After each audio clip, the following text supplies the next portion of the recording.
October 1942, 14,000 feet over Guadalcanal.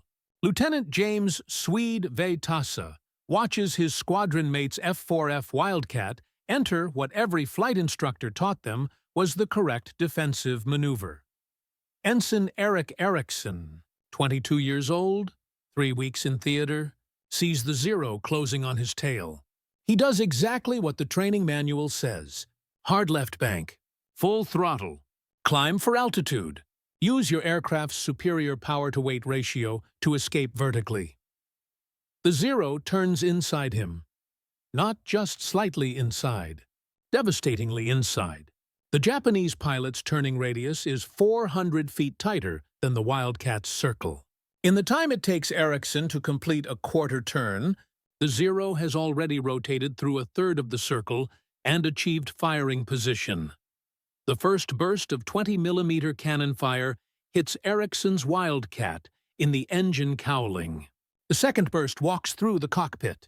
The Wildcat noses over, trailing black smoke, and spirals into the Solomon Sea. Veitassa watches this happen while simultaneously fighting his own battle with 2 Zeros. He tries the same defensive maneuver, the hard climbing turn that's supposed to save his life. The Zero follows him effortlessly, sliding into position. In 3 seconds, Veitassa will be dead. But something happens in his mind.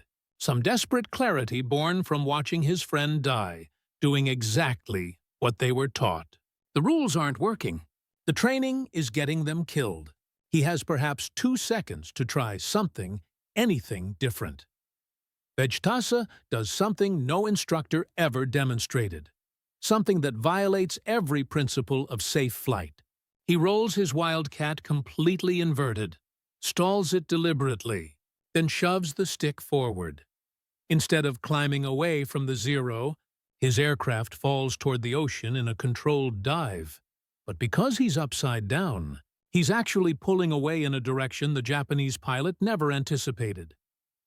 Blood rushes to Veitassa's head with sudden, crushing pressure. His vision doesn't just blur, it turns completely red, like someone poured crimson paint across his eyeballs. The pressure behind his eyes is so intense he thinks his skull might crack. For 3 full seconds, he cannot see his instruments, cannot see the ocean rushing up, cannot see anything except red. His hands maintain the control inputs through pure instinct and terror. When his vision clears at 8,000 feet, the Zero is 4,000 feet above him, unable to follow, completely out of position. Veitassa has survived by breaking every rule they taught him, and in doing so, he's just discovered the tactic that will reshape fighter combat across the Pacific. This is the story of how American fighter pilots learned to fly upside down in combat, endured temporary blindness and severe physiological damage, and turned a desperate survival instinct into the foundation of modern fighter tactics. This isn't the sanitized version that appears in official histories. This is about pilots who died following peacetime doctrine, and those who lived by discarding it. AC-1. The Zero problem. When the Mitsubishi A6M Zero entered combat over China in 1940, it established performance parameters that would dominate Pacific air combat for the next 3 years. By December 1941, when America entered the war, Japanese naval aviators had accumulated thousands of combat hours perfecting tactics built around their aircraft's singular advantage, turning performance. The mathematics of aerial combat are brutally unforgiving. At speeds below 300 miles per hour, the range where most dogfights occurred in 1942, the Zero could complete a full 360-degree turn in approximately 17 seconds. An F-4F Wildcat required 22 seconds. A P-38 Lightning needed 24 seconds. These numbers sound like minor differences until you understand what they mean in actual combat. In a turning fight, the aircraft that completes the circle faster ends up behind its opponent. The pilot who's behind gets to shoot. The pilot who's in front gets shot. 5 seconds. The difference between a 17-second turn and a 22-second turn. 5 seconds determines who lives and who becomes another name on the casualty list. The Zero achieved this performance through radical design compromises. The Mitsubishi engineers stripped away everything that added weight. No armor plate protecting the pilot. No self-sealing fuel tanks that could survive bullet strikes. Minimal structural reinforcement. The result was an aircraft weighing just 5,300 pounds fully loaded, giving it a wing loading of only 25 pounds per square foot. American fighters made different compromises. They carried quarter-inch armor plate behind the pilot's seat. Their fuel tanks had rubber liners that sealed themselves when punctured. Their structures were built to withstand battle damage and hard landings. The F-4F Wildcat weighed 7,900 pounds loaded, with wing loading of 34 pounds per square foot. The P-38 Lightning was even heavier at 17,500 pounds. These extra pounds kept American pilots alive when they took hits, but they also made American fighters perform like trucks, trying to race sports cars in a parking lot. Early engagement reports from the Philippines, Java, and New Guinea told a grim story. American pilots attempted textbook boom and zoom tactics. Dive from altitude, fire a quick burst, then zoom back up using superior speed. Sound tactics in theory, fatal in practice.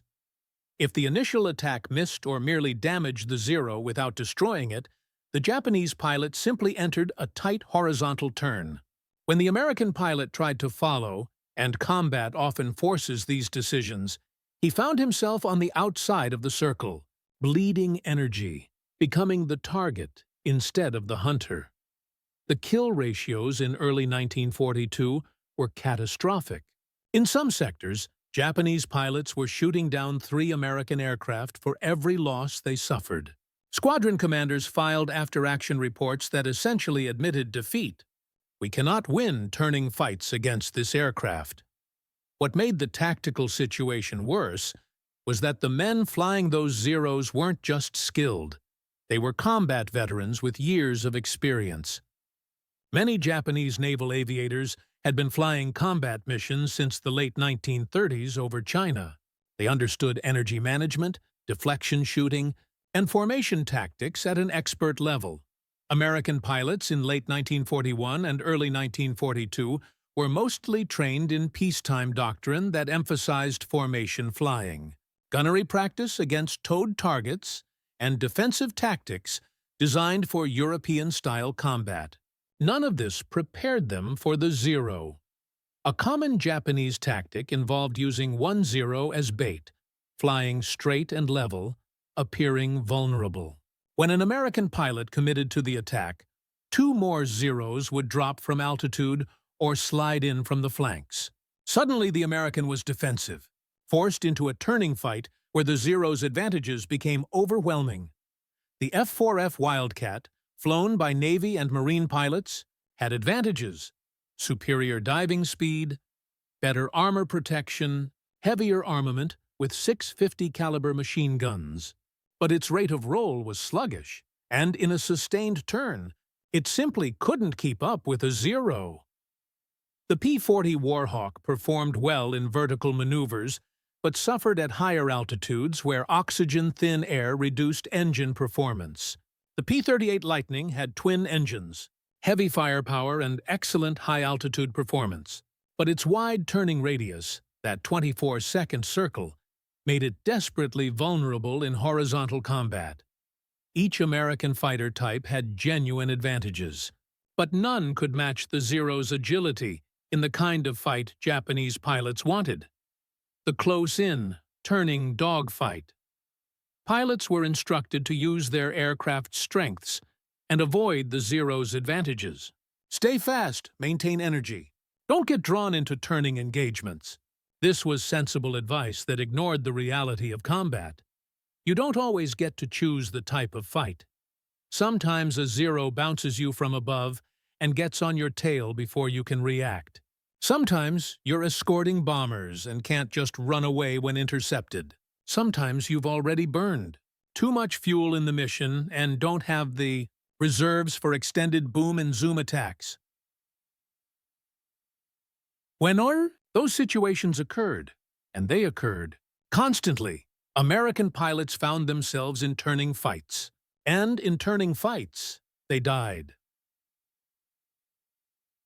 Act 2.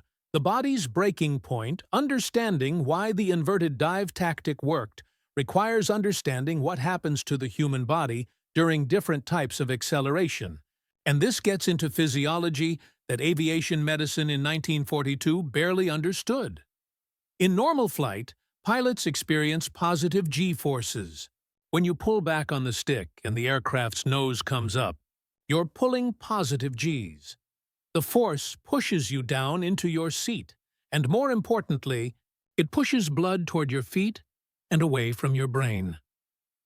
At 2 Gs, twice the force of gravity, you feel heavy. Your arms weigh twice what they normally do. Your head feels like it's being pressed down. At 4 Gs, you're experiencing 4 times your normal weight. A 180-pound pilot effectively weighs 720 pounds. Moving your arm to adjust trim tabs requires genuine effort. Your vision starts to narrow, peripheral sight going gray as blood drains from your retinas. At 5 to 6 Gs, most pilots experience what's called gray out. Their vision narrows to a tunnel, and then that tunnel collapses to a pinpoint. If the G-force continues, complete blackout follows. You're conscious but blind, flying on instruments alone. At 7 to 8 Gs, sustained for more than a few seconds, most people lose consciousness entirely. G-lock, G-force loss of consciousness. You're still sitting in the cockpit, still strapped in, but your brain has shut down from oxygen starvation. This was well documented in 1942. Aviation medicine understood positive G-forces reasonably well. Fighter pilots were trained to tense their leg and abdominal muscles, attempting to trap blood in their upper body and brain. This helped, but only marginally. The human body has limits. Negative G-forces were a different story, one that medical literature in 1942 said was basically impossible to survive in combat. When you push the stick forward while flying upright, you experience mild negative Gs, maybe minus 0.5, minus 1 at most. The sensation is like cresting a roller coaster hill. Your stomach rises. If you do it aggressively, loose objects float up from the floor. But when you roll inverted and then push the stick forward, which is actually pulling the nose toward the ground from your inverted perspective, you experience serious negative G-loading. Blood rushes to your head. The effect is immediate and dramatic. At minus 2 Gs, sustained for even a few seconds, you experience what pilots call readout. Blood vessels in your eyes and face engorge with blood. Your vision literally turns red as the small blood vessels in your retinas fill beyond capacity. The pressure is crushing. Medical studies from 1942 suggested that humans could barely tolerate negative G-forces at all. Research papers recommended against any maneuvers that produced more than minus 1 G. The concern was immediate: retinal damage, stroke, brain hemorrhaging. These studies were conducted in controlled environments with test subjects sitting in centrifuges, carefully monitored, with doctors ready to stop the experiment if problems developed. Combat was not controlled. Combat was getting shot at by 20mm cannons while trying to escape an opponent whose aircraft could turn inside yours no matter what you did. The choice facing American pilots wasn't comfortable versus uncomfortable. It was temporary blindness versus permanent death. What those medical studies failed to account for was duration. Yes, minus 2 or minus 3 Gs was intensely painful and physiologically damaging if sustained. But a properly executed inverted dive didn't sustain negative Gs for long. The entire maneuver, from rolling inverted to pulling through and leveling out, took perhaps 5 to 7 seconds.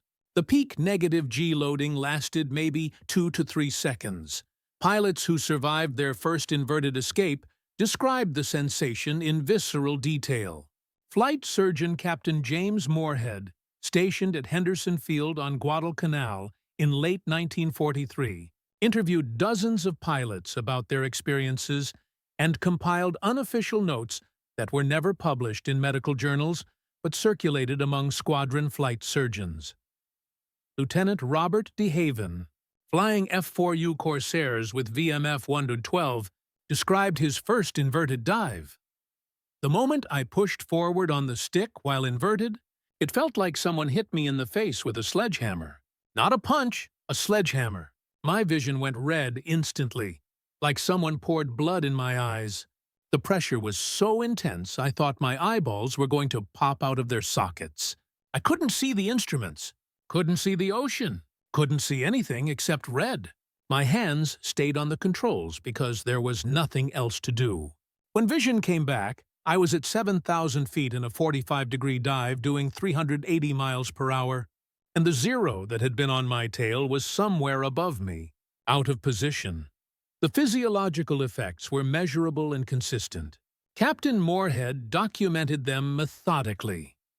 Nearly every pilot who regularly employed inverted dive tactics showed petechial hemorrhaging, tiny broken blood vessels creating red spots across their faces, concentrated around the eyes and forehead. These looked like severe acne or a rash and took several days to fade. Subconjunctival hemorrhages were common, blood vessels in the whites of the eyes rupturing, leaving the entire eye blood red for up to a week. This looked alarming but was relatively harmless. Severe headaches were universal, described as the worst headache of your life that lasted several hours after landing. Some pilots reported headaches severe enough that they couldn't fly the next day. Vision problems, blurred sight, difficulty focusing, seeing halos around lights, lasted several hours in many cases. A few pilots reported these symptoms persisting for days. Nosebleeds occurred in roughly a third of cases, presumably from blood vessels in the nasal passages rupturing under the pressure. Moorhead's unofficial conclusion, never published but shared among squadron medical officers, the maneuvers caused measurable physical damage, but nothing permanently debilitating. The alternative, being shot down by a Zero you couldn't shake, was definitively permanent. The greater medical risk wasn't the negative Gs themselves, but the blindness they caused. During those 2 to 3 seconds of complete redoubt, a pilot couldn't see his altimeter, his airspeed indicator, or his attitude instruments. He certainly couldn't see enemy aircraft or the rapidly approaching ocean. The maneuver required absolute commitment and precise altitude awareness. You had to establish your dive angle, pull the negative Gs, then hold that control input through complete blindness, trusting that you'd judged your starting altitude correctly. Several fatal accidents occurred during training when pilots initiated the maneuver too low or held the dive too long. At 5,000 feet, there's no margin for error. At 15,000 feet, you have time to correct mistakes. The mathematics became part of survival doctrine. Never roll inverted below 8,000 feet unless death was otherwise certain. Above 10,000 feet was safer. Above 15,000 was comfortable. Act 3. Desperate innovation. The inverted dive tactic didn't emerge from aeronautical engineering textbooks or official tactical development programs. It emerged from raw desperation, from pilots who found themselves in situations where conventional responses meant death. James Veitassa's escape over Guadalcanal in October 1942 was instinctive, not planned. He survived, filed an after-action report mentioning the unusual maneuver, and thought little of it. Other pilots had similar experiences. Lieutenant Edward Butch O'Hare, who would earn the Medal of Honor in February 1942 for single-handedly defending the carrier Lexington against a Japanese bomber formation, later described rolling inverted to escape a Zero that got on his tail near Rabaul. He survived, attributed it to luck, and continued flying. These early instances were scattered, unreported in detail, considered flukes rather than repeatable tactics. The pilots involved didn't think they'd discovered anything. They'd just done whatever seemed necessary in the moment. The shift from instinct to intentional technique began in April 1943 with Major Thomas Lynch of the 39th Fighter Squadron, flying P-38 Lightnings out of Port Moresby, New Guinea. Lynch was a different breed of pilot. He'd already shot down 6 Japanese aircraft by early 1943 and had accumulated enough combat experience to start thinking critically about tactics rather than just reacting to situations. He studied after-action reports. He talked to other pilots. He analyzed what worked and what got people killed. On April 11, 1943, Lynch led a 4-plane patrol over the Huon Gulf when his formation encountered 8 Zeros at 20,000 feet. The Japanese formation had altitude advantage. They were at 22,000 feet and initiated a diving attack. Standard Doctrine said to turn into the attack, force a head-on pass where the P-38's heavier armament was advantageous, then extend away using superior speed. Lynch started to execute this, but the lead Zero pilot was too skilled. He avoided the head-on pass and slid onto Lynch's tail during the subsequent turning engagement. Lynch found himself exactly where every P-38 pilot feared being: defensive, in a turning fight, with a Zero in firing position.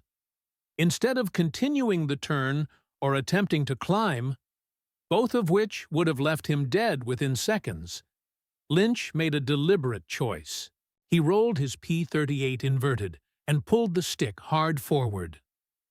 The Lightning dove toward the ocean, but because Lynch was upside down, he pulled away from the Zero at an angle the Japanese pilot didn't anticipate. The negative G's hit Lynch hard, the characteristic crushing pressure, the readout that turned his vision crimson. But he'd positioned himself at 20,000 feet specifically to have altitude margin for aggressive maneuvers. When Lynch's vision cleared at 12,000 feet, he was diving at over 400 miles per hour. The Zero pilot attempting to follow had pulled out at 15,000 feet, either unwilling or unable to match Lynch's dive angle and speed. But Lynch didn't just survive.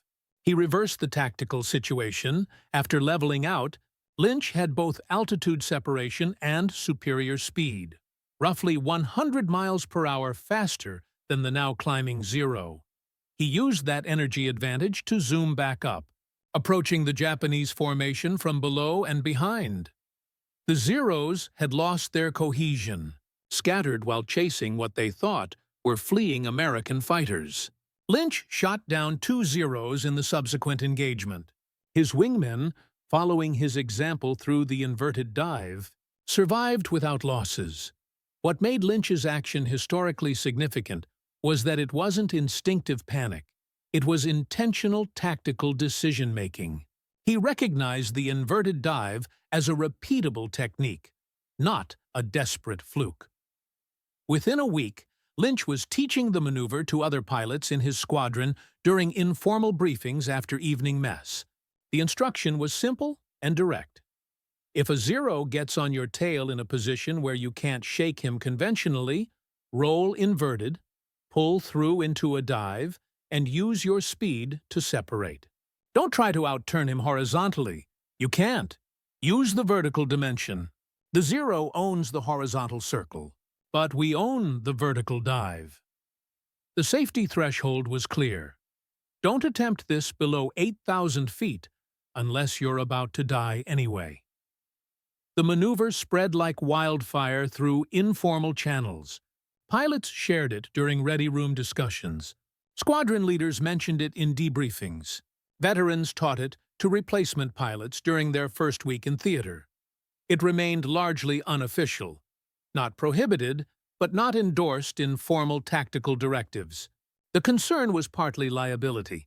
If a pilot was killed attempting the maneuver, questions would arise about who authorized teaching a tactic that contradicted established training and medical guidance. So it spread through word of mouth, documented only in personal after-action reports that used vague language, executed a defensive break, performed a negative G maneuver, dove away inverted. By June 1943, The tactic had spread to P-38 units operating from Guadalcanal and the Russell Islands. By August, when the 475th Fighter Group arrived in the Southwest Pacific, they received informal briefings from veterans of the 49th Fighter Group explicitly covering the inverted dive. Major Charles MacDonald, who would eventually become one of the Pacific Theater's leading aces with 27 victories, later credited the split S maneuver with saving his life on at least 3 occasions. His combat reports from late 1943 show a consistent pattern. Engage Zeros from altitude with high-speed passes, and if counterattacked during the climb back up, roll inverted and dive away. It wasn't elegant dogfighting. It was industrial-strength survival mathematics. ACT 4. The physics of escape understanding.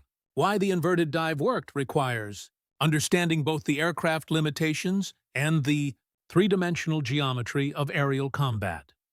When a Zero pilot achieved a tail position, positioned behind and slightly below the target aircraft, he anticipated certain responses. The target would either try to outturn him, which was impossible, or attempt to climb away, which bled the American fighter's energy and made it an easier target. The inverted dive did neither. It converted altitude into speed in a vector the Japanese pilot didn't expect. Straight down, but offset from the Zero's pursuit curve. The physics were elegantly simple. The P-38 Lightning, despite its large size and heavy weight, could dive at speeds exceeding 450 miles per hour at altitude. The Zero, with its lightweight construction optimized for turning performance, began experiencing severe control problems above 380 miles per hour. At 400-plus miles per hour, the Zero's control surfaces became increasingly difficult to move. The aircraft wasn't designed for high speed flight. It was designed for maneuverability at combat speeds of 200 to 300 miles per hour.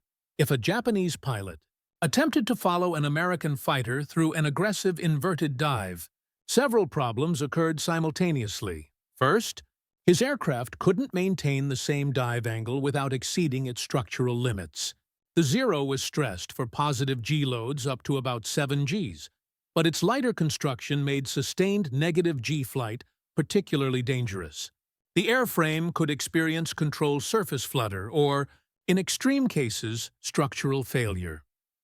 Second, the Nakajima Sakai engine that powered the Zero used a carburetor-based fuel system that experienced fuel delivery problems during inverted flight.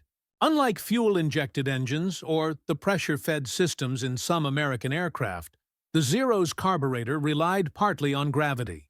Extended inverted flight could cause the engine to cough, sputter, or quit entirely, the worst possible thing to happen mid-dive while trying to keep an enemy aircraft in sight. Third, even if the Zero pilot accepted these risks and followed through the maneuver, he faced the same readout effect as the American pilot, but with less altitude margin because he'd started the engagement higher and dove second. The P-38 Lightning had a specific advantage in this regime. Its twin Allison engines used different fuel delivery systems that functioned more reliably under negative G loads. This wasn't a designed feature. Lockheed engineers weren't planning for inverted combat tactics in 1941, but it became operationally significant. P-38 pilot could maintain full power through an inverted dive. A pursuing Zero might experience momentary power loss, widening the separation gap from 50 feet per second to 100 feet per second. Over a 3-second maneuver, that meant an additional 150 feet of separation, often the difference between escaping and getting shot. The F-4U Corsair, introduced to Pacific combat in early 1943, proved even better suited for the tactic. The Corsair's massive Pratt & Whitney R2800 engine maintained thrust through negative G maneuvers, and the aircraft's structural strength meant pilots could pull out of dives at higher speeds without worrying about wing failure. Marine pilots operating. Corsairs from island bases like Munda and Vella La Vella found that the inverted dive worked spectacularly well in their aircraft. The Corsair could outdive almost anything the Japanese had, and its rugged construction meant pilots could be more aggressive with their escape maneuvers. Act 5. Spreading the Gospel by September 1943. The inverted dive tactic was moving through Pacific fighter squadrons like an underground transmission, spreading from unit to unit, without ever appearing in official tactical publications. The spread wasn't systematic or organized. It happened through informal channels that operated more efficiently than any official training program could have managed. A veteran pilot from the 49th Fighter Group would rotate back to Australia for rest. Meet replacement pilots from the 475th Fighter Group just arriving in theater.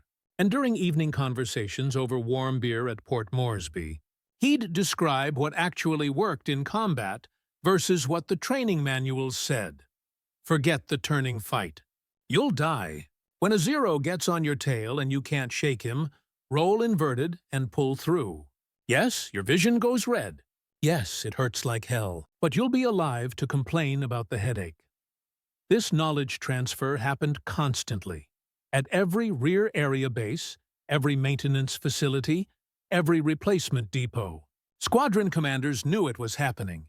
Some actively encouraged it.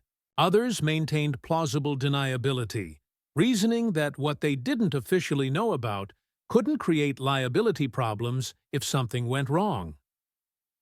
Colonel Neil Kirby, commanding the 348th Fighter Group, flying P-47 Thunderbolts out of Port Moresby, took a different approach. He incorporated the Split S into his unit's tactical doctrine openly in October 1943. The P-47 Thunderbolt was even heavier than the P-38, weighing over 17,000 pounds fully loaded.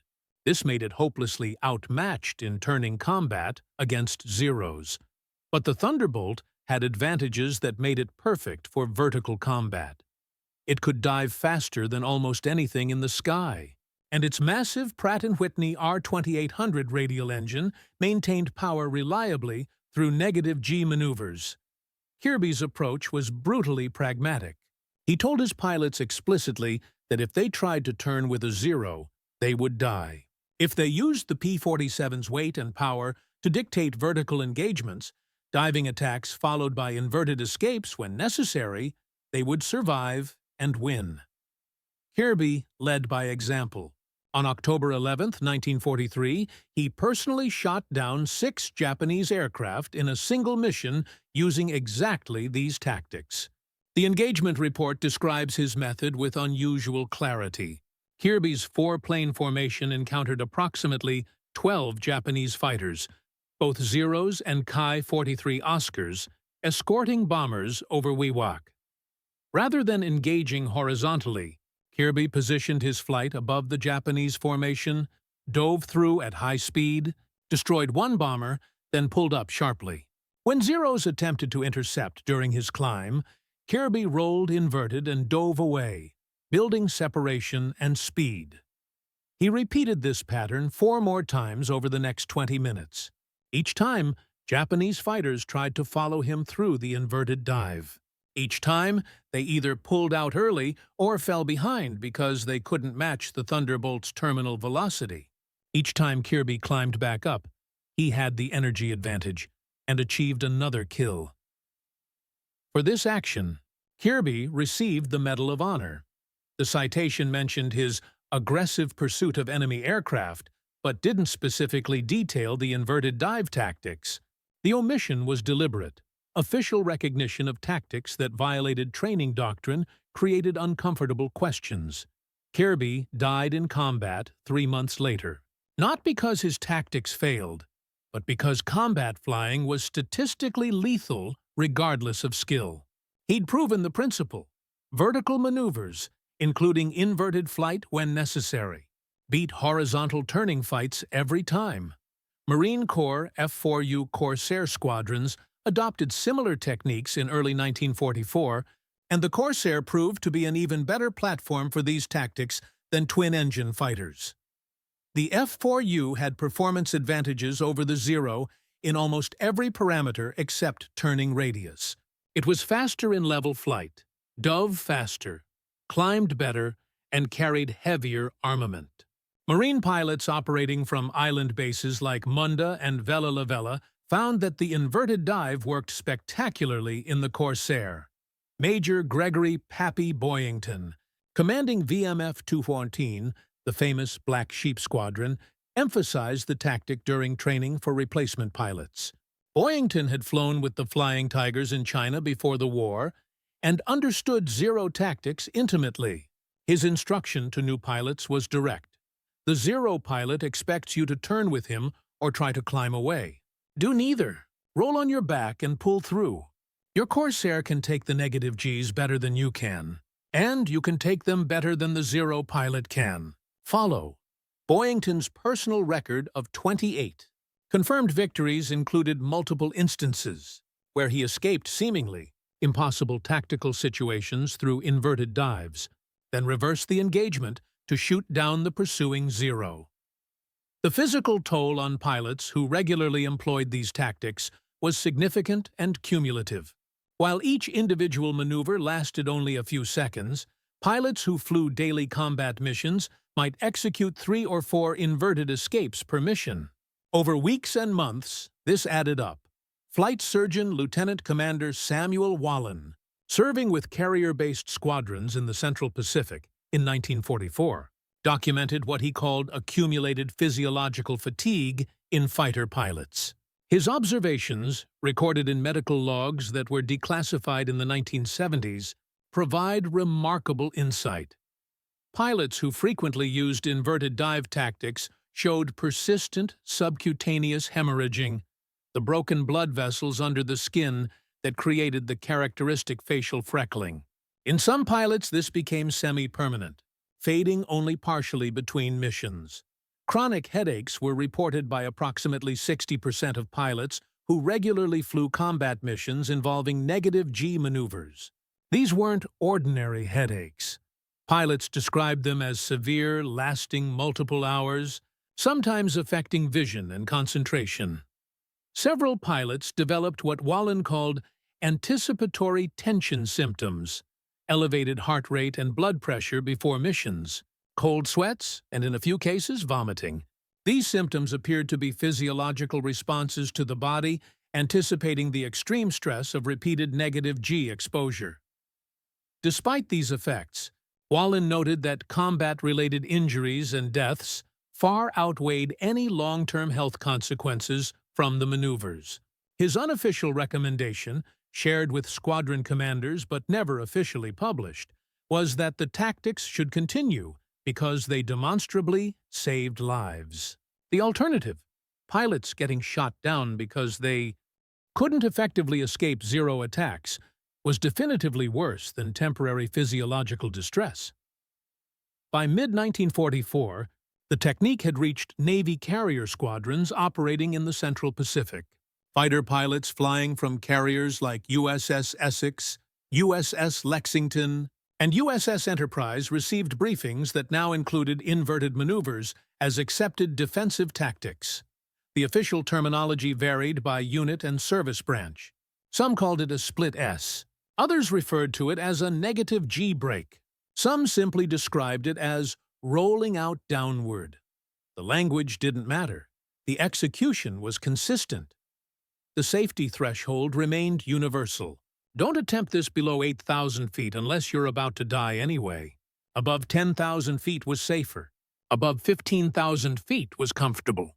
Pilots internalized these numbers the way they internalized fuel management and ammunition counts, fundamental survival information. Not all aircraft types could safely perform the maneuver, and this created important tactical limitations. Navy F-6F Hellcat pilots reported that their Wright R-2600 engines, which used carburetor-based fuel systems, sometimes coughed or quit during sustained inverted flight. The engines usually restarted quickly, but those few seconds of power loss during a high-speed dive created dangerous situations. Army Air Force P-40 Warhawk pilots found their aircraft structurally sound for inverted maneuvers, but lacking the dive performance to create sufficient separation from pursuing Zeros. The P-40 could execute the technique, but the tactical benefit was marginal compared to what P-38 or P-47 pilots experienced. These limitations meant tactics remained aircraft-specific. A P-38 pilot could rely on the inverted dive as a primary defensive tool. A P-40 pilot needed different escape options, typically aggressive scissoring or rolling maneuvers that leveraged the P-40's superior roll rate. The underlying principle, however, became universal across the Pacific theater. Vertical maneuvers beat horizontal turning fights, every time, without exception. Act 6. The Enemy. Adapt's Japanese pilots eventually recognized the American inverted dive tactic and attempted to develop countermeasures. By late 1943, after-action reports from returning Zero pilots mentioned American fighters rolling inverted and diving away at high speed. Initial Japanese tactical assessments viewed this as purely defensive, evidence that American pilots feared close combat and were fleeing rather than fighting. This interpretation was strategically dangerous for Japanese forces because it reinforced existing tactical doctrine while missing the actual threat. The inverted dive wasn't retreat.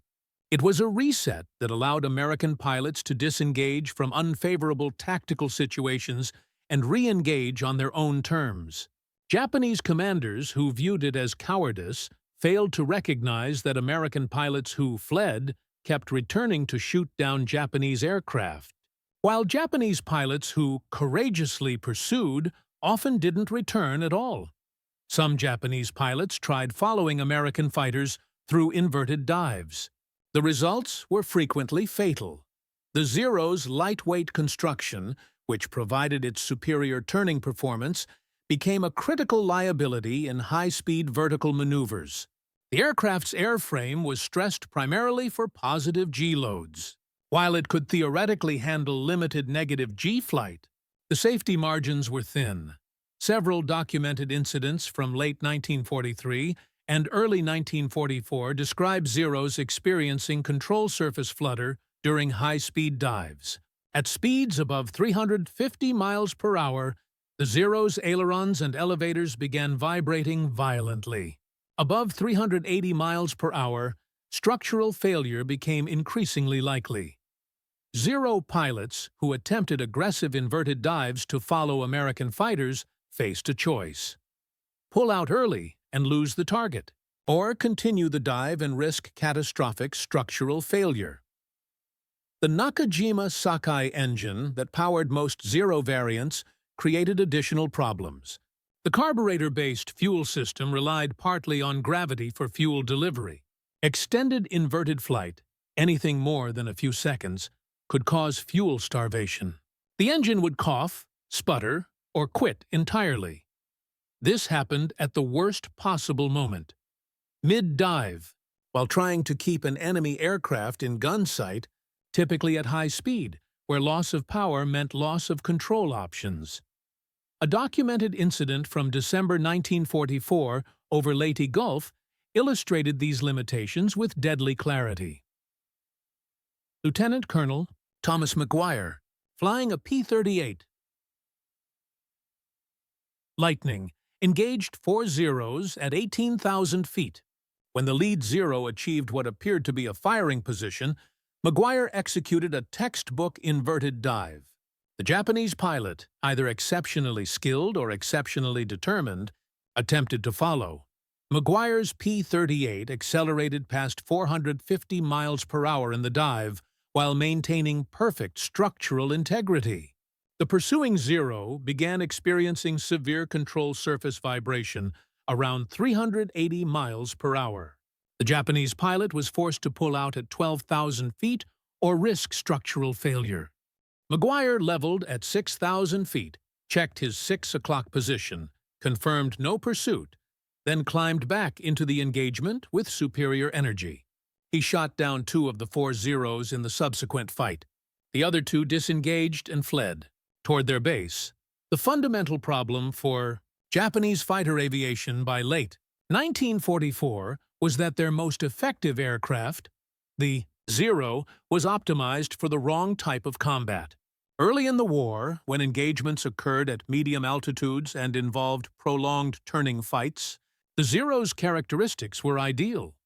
But as American tactics evolved toward high-speed slashing attacks and vertical maneuvers, the Zero's advantages became irrelevant, while its disadvantages, lack of armor, lightweight structure, lower dive speed, engine limitations, became critical vulnerabilities. Japanese aircraft designers recognized this problem. Later Zero variants, particularly the A6M5 and A6M8 models, had strengthened structures and improved dive performance. Newer designs like the J2M Raiden Thunderbolt and the N1KJ Shiden Lightning were built specifically to handle high speed, combat, and vertical maneuvers. But these aircraft arrived in limited numbers and too late to change the tactical balance. By 1944, Japan was losing experienced pilots faster than they could be replaced, and the country's industrial capacity couldn't produce enough advanced fighters to re-equip frontline units.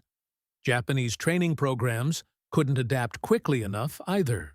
By 1944, with fuel shortages becoming critical, new Japanese pilots received abbreviated training that emphasized basic flight skills and traditional dogfighting tactics.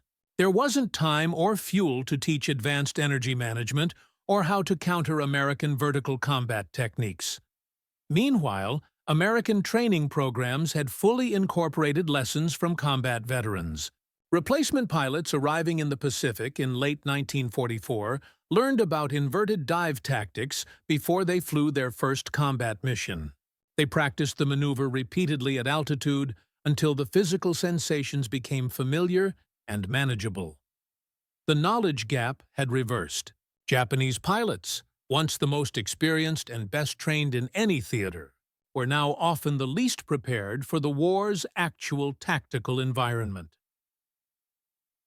ACT-7 Aces and Innovations.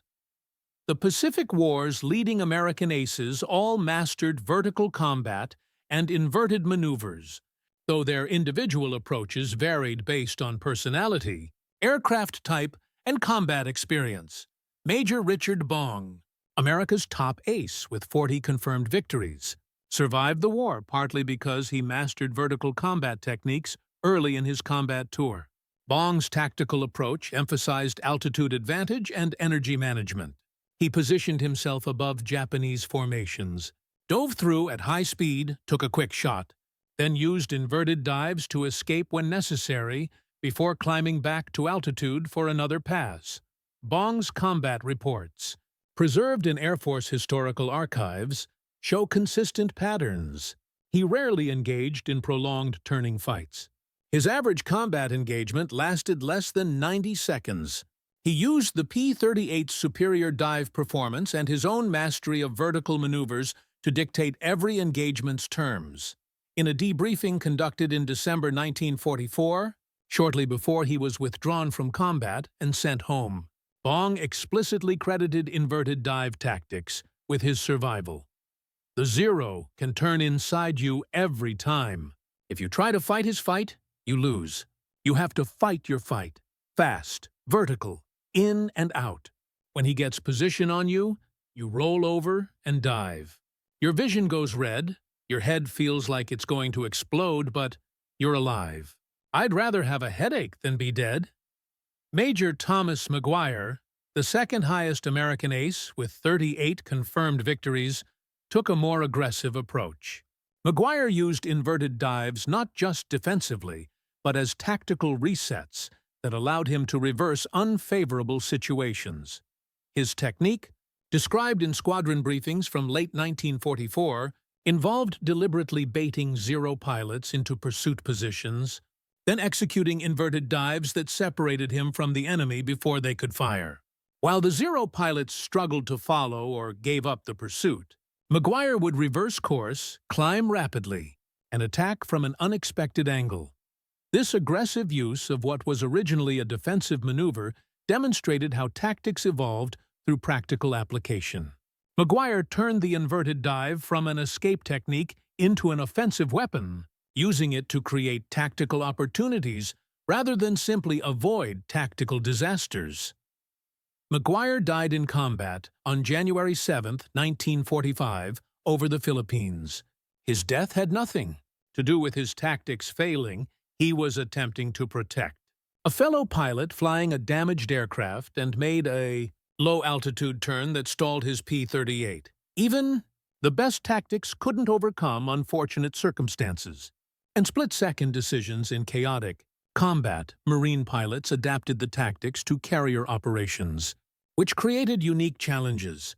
Carrier-based fighters operated with stricter fuel limitations than land-based aircraft. Every gallon burned in combat was a gallon that might be needed for landing, and carrier landings left no margin for fuel miscalculation.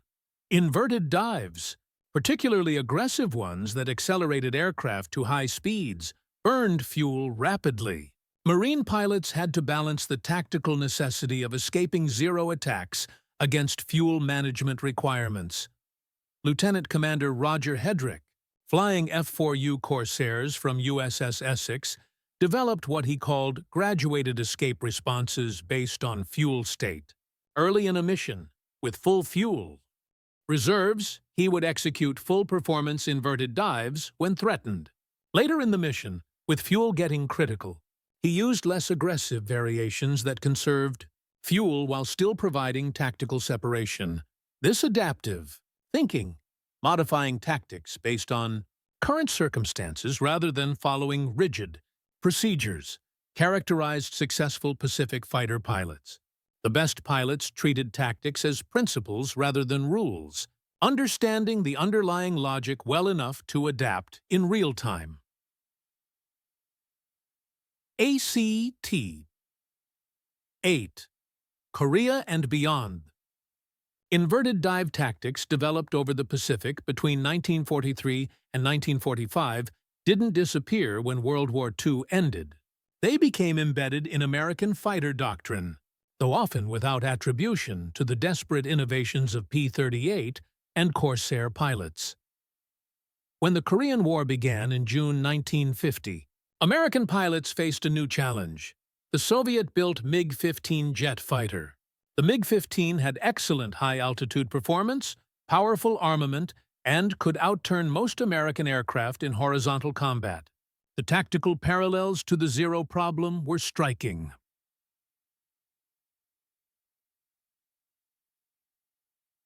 '86. Sabre pilots confronting MiG-15s over North Korea in the 1951 and 1952 faced analogous challenges to what P-38 pilots encountered against Zeros. The MiG could turn tighter at certain speed ranges. Soviet and Chinese pilots flying MiGs were often well-trained. American pilots needed tactical solutions beyond simple aircraft performance.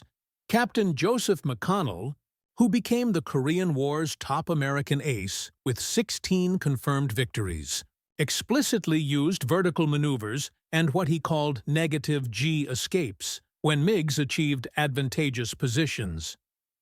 In a 1953 interview conducted after his return to the United States, McConnell described his tactics. When a MiG got on your six and you couldn't shake him in the horizontal plane, you rolled inverted and pulled through into a vertical dive. The MiG pilots didn't expect it, and most of them wouldn't follow. Those who did follow couldn't match our dive performance. We'd separate, reset, and come back on our terms.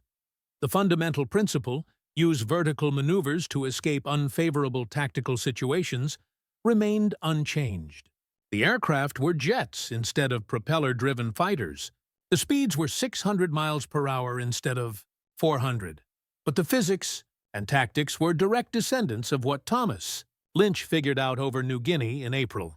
1943, Vietnam-era fighter pilots rediscovered these lessons after initially forgetting them.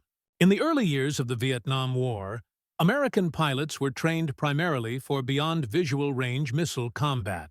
The assumption was that modern fighters would never engage in close-range dogfights. That assumption proved catastrophically wrong. When American F-4 Phantoms encountered North Vietnamese MiG-17s and MiG-21s in close combat, the results were initially poor. MiG-17s, despite being older and slower than F-4s, had tighter turning radii. Early engagement kill ratios were alarmingly low, sometimes approaching 1-to-1, meaning American pilots were barely breaking even against theoretically inferior opponents. The establishment of the Navy Fighter Weapons School, known as Top Gun, at Naval Air Station Miramar in 1969, represented institutional acknowledgement. The close-range combat skills remained critically important despite technological advances. Top Gun instructors taught tactics that Pacific War veterans would have recognized immediately. Use your aircraft's strengths. Avoid the enemy's advantages. When defensive in a turning fight, go vertical. Use negative G maneuvers when necessary to create separation.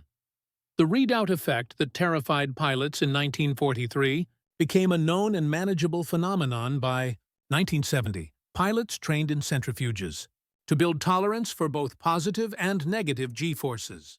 Medical understanding had advanced. Negative G exposure, while uncomfortable, didn't cause permanent damage if properly managed. Modern fighter aircraft incorporated design features that earlier generations of pilots could only dream about. The F-16 Fighting Falcon, introduced in the late 1970s, had fuel systems, hydraulics, and structural strength specifically designed to handle sustained negative G flight. Pilots could execute inverted maneuvers without worrying about engine starvation or structural limits. But the underlying tactical principle remained constant. Negative G flight allows maneuvers opponents don't anticipate, creates separation in defensive situations, and provides opportunities for counterattack. Act 9. The human factor what? Makes the development of inverted combat tactics historically significant isn't just the tactics themselves. It's what they reveal about human adaptability under extreme pressure.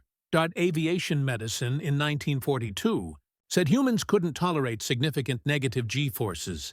Medical literature recommended against any maneuvers that exceeded -1 G. The assumption was that the human body simply couldn't function under those conditions. Combat proved those assumptions wrong, but not because the medical science was inaccurate. The science was correct about the physical effects. Negative Gs cause severe discomfort, visual impairment, and measurable tissue damage. What the medical studies missed was duration and context. Laboratory tests sustained negative G loads for extended periods while monitoring test subjects. Combat maneuvers exposed pilots to peak negative Gs for only 2 or 3 seconds, followed by rapid return to positive G flight. The human body, it turned out, could tolerate far more stress than controlled studies suggested, provided that stress was brief and the motivation was survival. Pilots learned to manage the physical effects through techniques that weren't taught in training but developed through experience. Tensing facial and neck muscles restricted blood flow to the head, reducing the intensity of readout. Controlling breathing helped manage the crushing pressure sensation. Mental preparation, knowing exactly what would happen during the maneuver, reduced panic and allowed pilots to maintain control despite temporary blindness. The psychological adaptation was equally impressive. Human beings have deep evolutionary instincts against voluntary actions that cause pain and sensory loss. Rolling inverted and pulling negative Gs triggered every survival instinct to stop, to not do this thing that hurt and blinded you. Combat pilots learned to override those instincts. The first inverted escape was terrifying. The second was frightening. By the 5th or 6th time, it became just another unpleasant aspect of combat flying. Like flak, like fuel anxiety, like watching friends die. This psychological reprogramming happened without formal training or psychological preparation. It happened through necessity and repeated exposure. Pilots who couldn't overcome their instinctive fear of the U maneuver either learned quickly or didn't survive long, enough to learn slowly. The social transmission of the tactic. Veteran. Pilots teaching new arrivals through informal briefings represented a form of cultural evolution. The knowledge that saved lives spread through the fighter pilot community more efficiently than any official training program could have managed. This informal knowledge network operated with remarkable efficiency. A pilot who discovered a useful technique in New Guinea could be explaining it to pilots in the Solomon Islands within weeks, and pilots in the Central Pacific would be practicing it within months. No official channels were needed. The Warrior Network transmitted survival knowledge person to person, squadron to squadron. ACT-10 Legacy. FADRI. Inverted dive tactics developed in the Pacific between 1943 and 1945 didn't just influence post-war fighter aviation, they fundamentally changed how military organizations think about tactical development. Traditional military doctrine flows from top to bottom. Strategists develop concepts. Tacticians create procedures.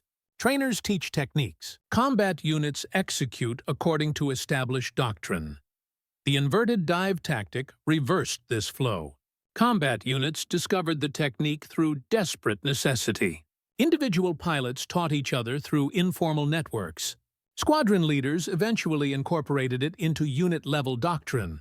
Only years later did official training commands acknowledge and codify what had been standard practice. In combat squadrons for years, this bottom-up tactical innovation became a model studied at military staff colleges. The lesson wasn't specific to inverted flight. It was about organizational learning and adaptation. The most effective tactical innovations often come from those actually fighting, not from those planning at higher headquarters. Modern military organizations now explicitly build channels for bottom-up tactical feedback. After-action reviews, lessons learned databases, and rapid doctrinal updates all reflect recognition that combat experience provides insights that no amount of peacetime theorizing can match. The physiological lessons also persist. Modern fighter pilot training includes extensive preparation for G-force exposure, both positive and negative. Pilots train in centrifuges that can simulate sustained positive and negative Gs, building tolerance and teaching management techniques. Anti-G suits help, but they only address positive G tolerance. No equipment can prevent redoubt during negative G flight. Modern pilots still experience the same visual impairment, the same crushing head pressure, the same physical stress that Pacific War pilots endured. The difference is modern. Pilots know exactly what to expect and have trained to function through it. The tactical principle. Using vertical maneuvers to escape unfavorable situations remains central to fighter combat doctrine. Every modern fighter pilot learns that when defensive in a turning fight, the solution is often to go vertical, use negative G maneuvers if necessary, and reset the engagement on favorable terms. The aircraft that execute these tactics have changed dramatically. Modern fighters like the F-22 Raptor and F-35 Lightning II have thrust vectoring, advanced flight control systems, and structural strength that allows sustained high-G maneuvering in any orientation. But the underlying tactics trace directly back to desperate innovations made in P-38 cockpits over the Solomon Islands. Perhaps most importantly, the story of inverted combat tactics demonstrates that survival innovation often violates established rules. The pilots who lived weren't those who followed peacetime training doctrine most precisely. They were those who recognized when the rules were getting people killed and had the courage to try something different. James Veitassa, rolling inverted over Guadalcanal in October 1942, didn't know he was discovering a tactic that would influence fighter combat for 80 years. He was just trying not to die. Thomas Lynch, deliberately using the inverted dive in April 1943, wasn't thinking about tactical doctrine evolution. He was figuring out how to survive against an opponent whose aircraft could outturn his. Their legacy isn't in official recognition or historical monuments.